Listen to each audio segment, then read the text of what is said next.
On est en direct de la Villette où s'est tenue une AG de près de 400 personnes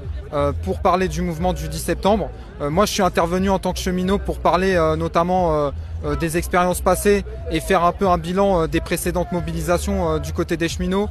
Qu'est-ce qui n'a pas fonctionné, intervenir dans ce sens-là. Il y avait des travailleurs des hôpitaux, de la jeunesse et en même temps des personnes qui travaillaient dans la culture qui se sont exprimées. Ce qui était important, c'est que dans cet AG, il est sorti notamment la nécessité de bloquer les raffineries, les tirous, etc. Comme il y avait eu dans la précédente réforme des retraites, mais également en fait de tirer les leçons du mouvement des Gilets jaunes pour aller plus loin et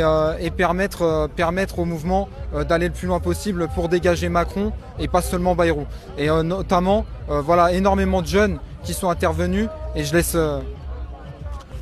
Il va falloir aussi que la jeunesse on soit au rendez-vous du 10 septembre. La jeunesse, on est en première ligne du budget antisocial, anti-ouvrier, austéritaire et militariste de Bayrou. On est déjà en première ligne de l'austérité et de la militarisation depuis des années et nos conditions de vie et d'études elles vont faire que s'aggraver avec l'augmentation des frais d'inscription, l'augmentation des loyers du Crous, avec en fait les millions de coupes budgétaires qui ont été votés dans toutes les universités l'année dernière. Donc il va falloir qu'on soit au rendez-vous. Il y a toutes les organisations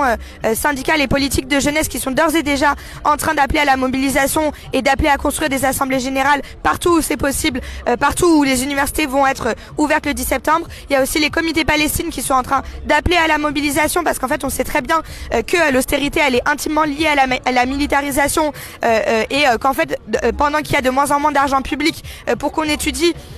les partenariats avec les entreprises du complexe militaro-industriel, ils font que se multiplier et c'est contre ça aussi que on se mobilise maintenant depuis près de 2 ans contre la militarisation et contre la complicité du gouvernement français avec le génocide en Palestine. Donc en fait c'est tout ça qu'il va aussi falloir porter le 10 septembre. Donc en fait on invite tous les étudiants, tous les jeunes en fait à construire la mobilisation sur leur lieu d'études pour faire du 10 un premier point d'appui, pas seulement une journée de témoignage mais en fait le début d'un grand mouvement d'ampleur pour l'augmentation des salaires, pour obtenir la fin des licenciements, la fin de la vie chère,